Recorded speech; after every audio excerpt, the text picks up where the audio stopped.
thank you for recording. Co-host who did that. Excellent.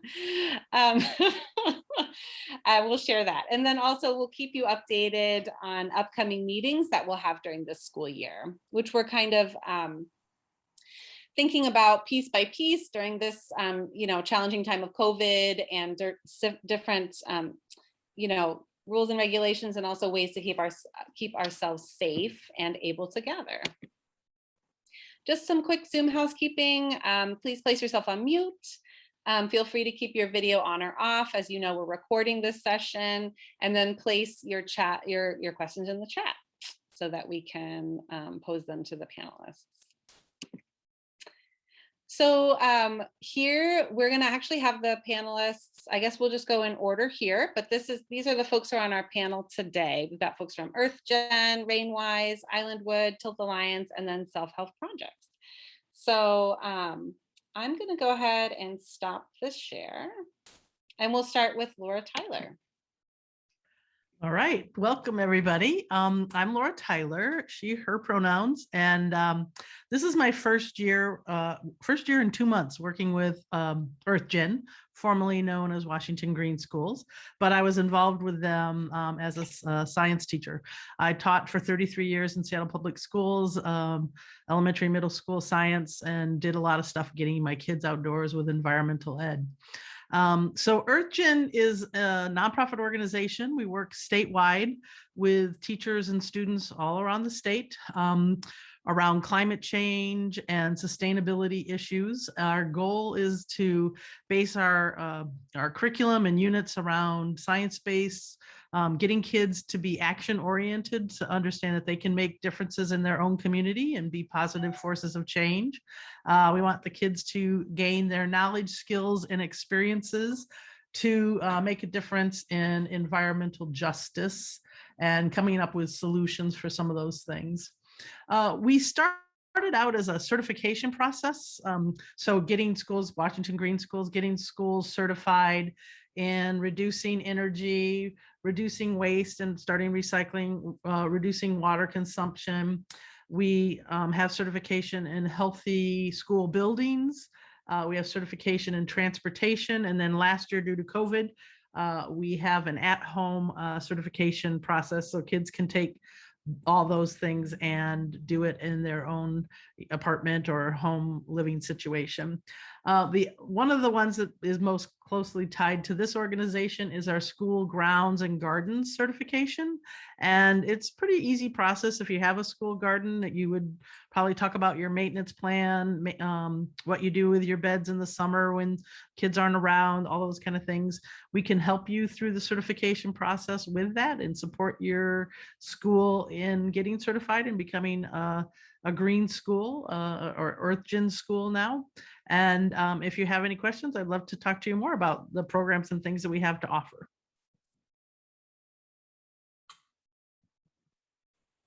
Did I go how long? I don't know how long I talked for. That was great. Thank you, Laura. Right.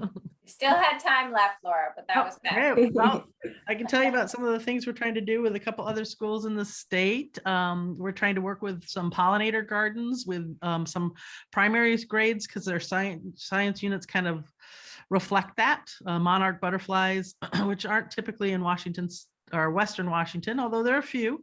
But putting in pollinator gardens that's on campus to help students see the insects that are attracted there and how to support that and make a healthy environment for them as well. So we're doing that in Rising Star, hoping to do that at Rising Star and also at Mount View, this as well as some other ones that we're going to be working with later. Thank you, Laura. I think our next speaker was Erin Irby. Erin is with Seattle Public Utilities Rainwise Program. Thanks, Colleen. Hi, everyone. Thank you for having me. So I'm wearing two complementary hats today, both as the graduate intern for the Rainwise Program. I'm also a graduate student at the University of Washington studying landscape architecture. So I bring both those lenses today, but the Rainwise Program, for those of you who may not be familiar, is a joint program between King County and Seattle Public Utilities. It's a green infrastructure retrofit program. So we install where we provide rebates to install both rain gardens and cisterns on private and some public properties. And so this in effect is to help us achieve our goals of reducing combined sewer overflows, which we can talk more about that if you're interested, but I'll just say that and move on to the really interesting part, which is installing on school properties, which is what I really am passionate about. So, and we can talk, I'm happy to talk more about the Rainwise program process and all the nitty gritty. Yes, Theresa, combined sewer systems are surprisingly interesting and yes, very, underground. So, but, so essentially we, Rainwise in the past handful of years has worked with Islandwood, with Selena in the Selfhelp program to install these systems, these natural green infrastructure systems on Seattle public school properties, which I can actually provide a little visual for fun to show you where we have worked in the past and where we are working right now. So the Rainwise program, because it is specifically oriented to reduce combined sewer overflows, we work in specific, what they're called drainage basins. So we prioritize our work in those basins. And so all the schools, as you can see, are within those specific basins. And the little spigots are cistern projects. The flowers are rain garden projects. And this little blue one is both rain garden. Oh wait, no, which one? No, the little cloud is both rain garden and cisterns. And we actually, right here, Leshai Elementary is a site that's actually in construction starting today. So it's exciting. Oh, thank you, Theresa, for putting that link in. And a lot of the work that I focused on bringing my work in landscape architecture is exposing students to that career field and really centering their design input in the design process for the rain gardens and cisterns on school property. So happy to talk about empowering students through the design process as well. Thank you very much, Erin. Now, Sharon, you might have to correct me. Who is next on our list? Is it Selena? Yep. Islandwood, Selena. Okay, hi everybody. Selena Steiger, use she, her pronouns. And I am with Islandwood's Urban School Programs team. So many of you maybe have heard of Islandwood. We, like has been kind of mentioned before, we're a nonprofit organization based both on Bainbridge Island and in Woodinville and in Seattle. I work on the Seattle side of things. We do a lot of different things. I guess I'll go ahead and just share my screen really quick. If I can, I say really quickly, but then that's a lie. Okay, here we go. So we work all over the place, all over the region, Puget Sound region. We have an overnight program that is currently not overnight because of COVID, but we have day programs on our Bainbridge Island campus that is in coordination with a graduate program called Education for Environment and Community through the University of Washington. And then in Seattle, we work with a lot of different partners like Seattle Public Utilities, Seattle Public Schools, Tilth, EarthGen, to support localized, really, kind of in theory, hyper-localized science and environmental education. We do professional development and then, it's like school-based field trip types of programs. And out in Woodinville at the Brightwater Education Center, there is a wastewater treatment facility, and we do programs there as well about wastewater. Typically, our programs are really like I said, that localized science, but often kind of centered around water systems. So my particular role in all of that is as a partnerships program manager, And so really trying to think about across this whole area, how are we partnering with schools and other community-based organizations and communities and families and agencies like Seattle Public Utilities to kind of amplify everybody's work and bring an additional kind of, at times, additional equity and justice lens to that work as well. So I do kind of a lot of different things, including working with that Rainwise program. Yeah, I don't want to go like down too many rabbit holes, so I'll just kind of leave it at that high level piece. I am a graduate of Island Woods Education for Environment and Community program, as well as the program we had with Antioch, the Urban Environmental Education graduate program. So I can also speak about those too if people want to hear about it. That's all. Thanks. Thank you, Selena. All right. And now Sharon Seal with Tilth Alliance. Hi, everyone. My name is Sharon Seal. I use she, her pronouns. I work with Tilth Alliance. I'm the Youth and Family Garden Education Program Director. It's a real pleasure to be here with you. So a little bit about what I do with Tilth Alliance. One of them is actually helping to co-facilitate the School Learning Garden Network. I've done that since about 2014. It's one of my favorite parts of my jobs. It's really a pleasure, and I honestly miss seeing all of you in person very much. So looking forward to a time when we can do that again. For Tilth Alliance, another component of what we do related to gardening and school gardening is we offer a variety of in-person programming, which we've been able to do actually during COVID by adjusting obviously certain practices in our learning and the way we engage with one another. So we have been doing after school programming at both our Rainier Beach Urban Farm and Wetland site, and also our children's garden up at the Good Shepherd Center, which is in Wallingford. Those tend to be, we tend to have groups of children that are no larger than 10 with 2 staff people. So that's one little component there. Typically we would accept as large as groups of 15 to 20 in an after school setting. And in summer camp, which is another in-person program that we have been able to do over the past 2 summers, we've been limiting those groups to 10 to 12. Normally we would accept close to 28 to 30. So those are things that we've been able to continue to do, which has been interesting, but I think also really valuable and important for the kids, but also for our staff to think about the ways that this can also change and improve our education, not limit it.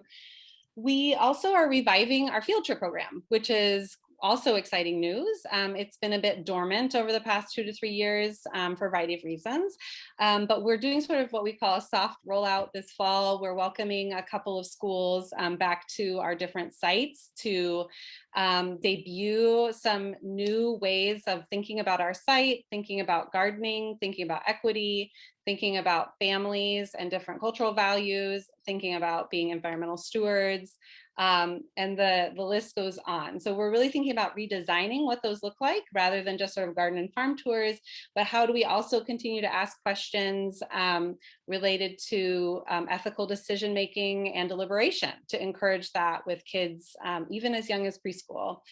So that's been exciting to kind of continue to work with our staff, and we're going to be partnering with Solid Ground also to be thinking about how our organizations can continue to redevelop our farm to school education and programming and our partnerships between our organizations as well. We're going to go through a co-design process that will include families and community members. So if you know of folks or you yourself are interested in this process, feel free to drop me a note in the comment or the chat box. That would be awesome. A lot of that too connects with the work that we have been doing for the past 5 years with the Learning in Places Research Project, which some of you may have heard us talk about in the past. The exciting, the really great thing is that that research grant is now in its last year where we won't be doing new implementation, but basically finalizing the materials. So how that might matter to you all is that we have developed a garden science storyline that is about doing a scientific storyline following next generation science standards and other important values around sort of family involvement, community involvement, and designing ethical deliberation questions for students to work through. That will be available publicly probably in the next few months. So we're finalizing that material. We're putting it into like making it look pretty, basically, and more user-friendly than just a Word document. But it'll be posted on the Learning in Places website and accessible to everyone. So that science storyline also parallels with the classroom science storyline, which focuses on outdoor science education, along with the family science storyline, which is intended for family and neighborhood community use. Around thinking about the different situations that we are in our different environments, and that can be in any sort of place. So that's been really wonderful to kind of tie the learning that we have done at Tilth Alliance with that research project and begin to implement it into our programming, like I mentioned before. The other exciting thing is that we piloted that garden science storyline in 2 weeks of summer camp and had like really amazing experiences. And the kids, it may seem complex, but kids as young as 6 and 7 were asking, just blew us away. They asked really thoughtful questions and were able to do really interesting, thoughtful questioning of why do we do things in certain ways? And so being able to push on that and also provide them supports and able to carry that into their home and into their community as well. So that's been really exciting. Okay, and Sharon, I'm going to stop you there. Perfect. All right, thank you. As you can all tell, Sharon is super passionate about what she does, and we love her for it, right? But you can ask her more in our breakout rooms. All right, and lastly, I want to introduce myself. I'm Colleen Weinstein. I'm the Selfhelp Projects Program Manager at Seattle Public Schools, and I'm joined by my colleague. Hi, everyone. My name is Tabisa Mazer. I also work with Colleen and Selfhelp for the district as the operations specialist. Right, and now Gretchen is here on the call. Gretchen is my predecessor, and I'm sure you're all very well versed with Gretchen and the duties that we have at SPS. For those of you who aren't familiar with Selfhelp, and there may be 1 or 2 of you on here, I see some very familiar names though. Selfhelp projects are things that impact our facilities or our buildings. So typically those can be garden projects, murals, things like that. Projects are initiated by someone outside of the district's facilities, capital, and technology departments. And so we often end up working with different PTAs or school staffs, community organizations like you see represented here today, and just independent volunteers who happen upon a schoolyard and see that something needs to be done there. Tabisa, you want to explain a little more about what we do? Sure, thank you. So there are kind of 2 main umbrellas in Selfhelp. One of them is our ground stewardship, and the other one are self-help projects. So some of you might be a little bit more familiar with ground stewardship because that would look like tending to learning gardens on the site, weeding planting beds, applying arbor mulch or compost, planting trees, which is something that we've been working on at this time of year. And then a self-help project might be more like what Colleen mentioned earlier. So painting a classroom or getting a mural installed, or actually establishing a school garden. So that's something that's like building versus more maintaining. And we have a lot of tools and resources for your school learning gardening efforts. So we have a tool library that we can loan supplies and tools, yard waste bags. We can help kind of facilitate mulch and compost deliveries from Cedar Grove. We can also help you with volunteer recruitment and connect you with different community resources. One of them that we've been partnering with has been Trees for Neighborhoods, and they've donated several trees to different schools in the area. So, and another part of our job, which I really enjoy, is getting to work with the School Learning Garden Network. So if you visit our webpage, which I'll link in the chat, we actually have all of the archive videos from our 2020 and 2021 presentations. So there's more deep dives from all kinds of different farmers and organizations. We have a presentation with Rainwise, another one with Trees for Neighborhoods, and some other local farmers in the Seattle area. So I will link that, but yeah, that's Selfhelp. Thank you. All right, now I think we're pretty good for time, but I think it is time for breakout rooms, correct? So I think Tabisa has looked at the questions in the chat and we've come up with a couple topics for each break room. We are allowing approximately 15 minutes in a break room, and then you'll have the opportunity to switch to a different room if you'd like to. So Tabisa, do we have 2 titles? Or Sharon? Yes, and so Tabisa, sorry, go ahead, Tabisa. Oh, no, I am looking at the Jamboard here. So again, if folks can see the Jamboard and if there are any topics you don't see already written, if you could post that there. But otherwise, I see a lot of comments about gardening during COVID, and teaching during this special time as kind of one of the topics. And then we got a question about good job boards or places to recruit people. And then another great question about school learning gardens and how they're centering non-white farmers and different cultural practices. Yeah, so I have created 2 breakout rooms for that. And I'm wondering if maybe we can, let's just start that way. And maybe if we feel like we want to, conversation is slowing down, then we can maybe come back to that. I'm going to go ahead and open those up. Whoops. So here we go. So you can select the room that you're interested in, and we will see you there. So folks, we got about 9 minutes here. I am happy to leave the conversation for folks to just ping pong questions around or chat with one another. If you have any questions, maybe throw your hand up. Gretchen had reminded me that we didn't really talk a lot about volunteers on our sites currently. The district guidance right now is supposed to shift on October 29th. And when I say supposed to, there's no real guarantee that you will be allowed to be a volunteer on an SPS site after October 29th, but we're hoping that the dialogue changes from what it currently is, which is no volunteers on site. However, Selfhelp has been doing outdoor grounds projects only on sites with principal permission.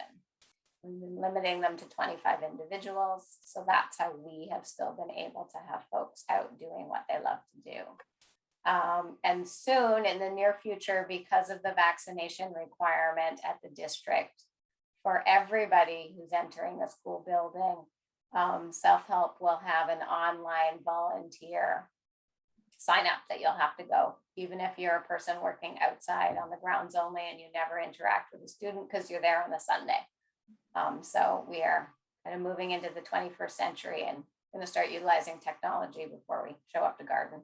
I know it's an extra hurdle, but it needs to be done. So Andrea, I see your hand up. Yeah, I guess I had a question and wonder if any of you can answer or know more about the idea of having someone at the school level or as a garden or outdoor learning administrator. So, you said that the job is posted and then once that hiring takes place, I'm just trying to envision what that looks like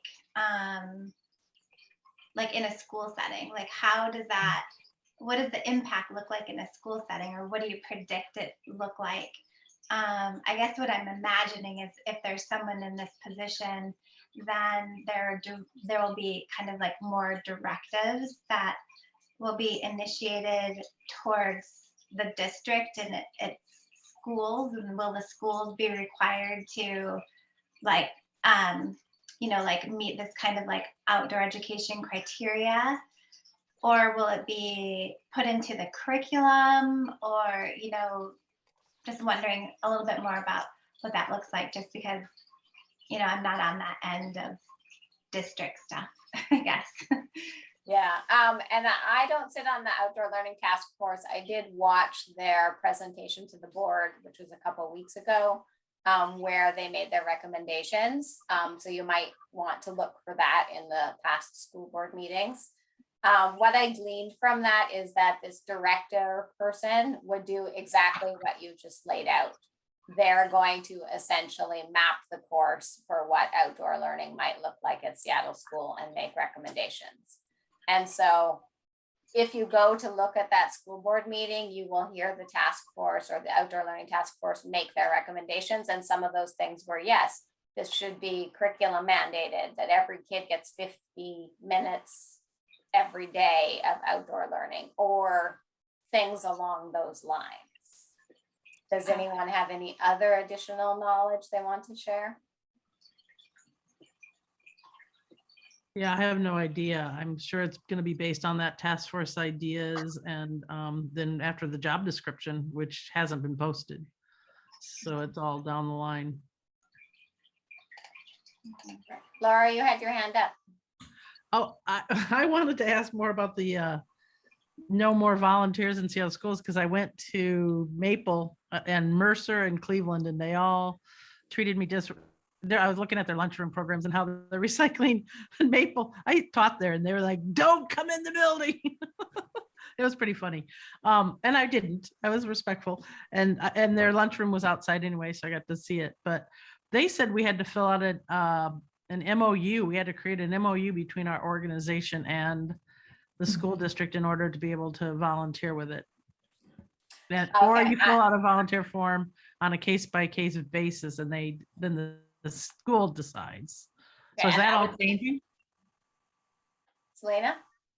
Oh, well, Laura, we have gone around and around with the partnerships office about what the actual requirement for an MOU is. And most recently we're told we do not need an MOU if we're just like there for our like random, you know, school programs kind of thing. Maybe for the work that you're talking about, it's like, it might be different, but it's very confusing.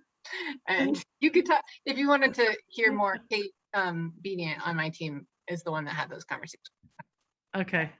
And from our position in facilities, to be said, I don't have any knowledge of what they're requiring for you guys to do, other than that blanket statement for no volunteers, which I think was more directed at like your typical parent PTA person wanting to come in and help with the lunchroom serving and that type of thing. Yeah. Just a quick question for Laura. With your new position with EarthGen, are you looking at, hi Laura, how are you? How are you doing? Good. I see you out walking every once in a while. Oh, well, you should stop and run me down. I'm usually running to meet somebody else to walk.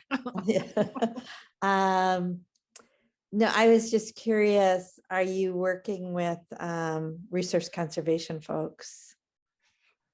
We are. I'm doing some stuff with Rena, and that's who I visited the schools with, because schools aren't everywhere across the state. Yeah, no, I was just curious. Yeah. Okay. So we've been meeting every week for the last 3 weeks, trying to figure out a stuff to get the recycling composting going, which is a whole nother conversation, taking it off the garden. Yeah, well, I think everybody forgot how to do things over the last year. So well, and they're ordering stuff. They think everything has to be packaged separately in plastic and double plastic, and then you have to throw it all away. And yeah, it's crazy. Good luck. Thank you. Thank you, Chris. I just want to jump in. While we still have everyone here, we do have a link for a survey that I will post in the chat. We'd just like to get some feedback for what you'd like to see from the network in the coming year. It will take like 5 or so minutes to fill it out. So please do that before you leave or after. Thank you. Hi.